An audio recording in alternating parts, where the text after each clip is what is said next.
I'm Noah. I'm 26, and I'm from Lehigh, Utah. Born and raised? Born in Salt Lake, raised over Utah County, but mostly in Lehigh. My mom was like, I think you should get on the scale. And I was like, what the heck, I was telling her I just felt like so bad or whatever. She's like, I think you should do it. And I was like, I haven't done that because I don't want to know what's on there. I just don't want to know. Jenny, thank you for coming and working with us and being willing to talk about some things, personal, vulnerable things. I know we're talking about kind of anxiety and depression. The first question we just love to ask you would be, how's it been, for you? Kind of tell us your story. A lot of the feelings I had of just feelings of depression were just always kind of just tucked under the rug.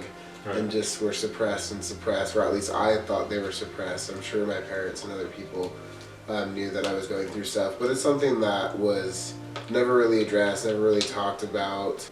You just keep harboring it. You get used to harboring the weight. And so it's just one of those things where if you don't really know any different, then you just start to become accustomed to it, and you start to it becomes who you are. Mm-hmm. And so just come in waves, whether it's life experiences, whether it's just the overall feeling of certain elements. For me with depression, it's one of those things where I just bury everything. Right. You bury it so that you don't consciously think about it, or you temporarily let go of it for a while and you bury it. So that's what I got really good at doing, was burying it, and I will say that it doesn't really work. You said that sometimes they come on in waves.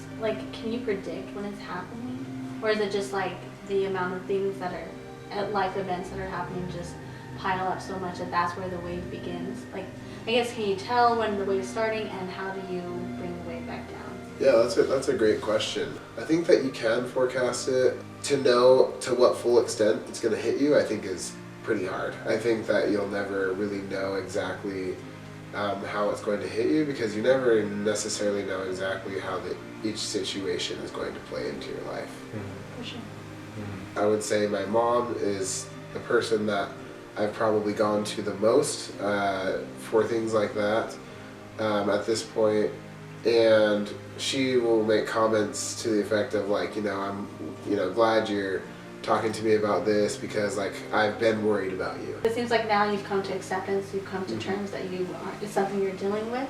Because you've accepted that, do you feel like you're in more control than you were when you were unaware of it? So I would say at this point I think that's the right word to use, is aware. It's hard to say where it's at, because I feel like it's one of those things that I hope that one day, right, I'll be able to live anxiety free and depression free.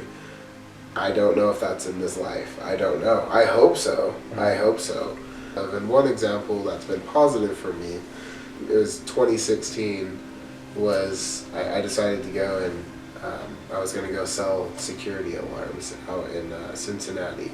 Went out there for 2 weeks, and I was so anxious from the minute I got there. I thought, man, I love talking to people. I'm outgoing, I'm this, I'm that. I'm going to do amazing here.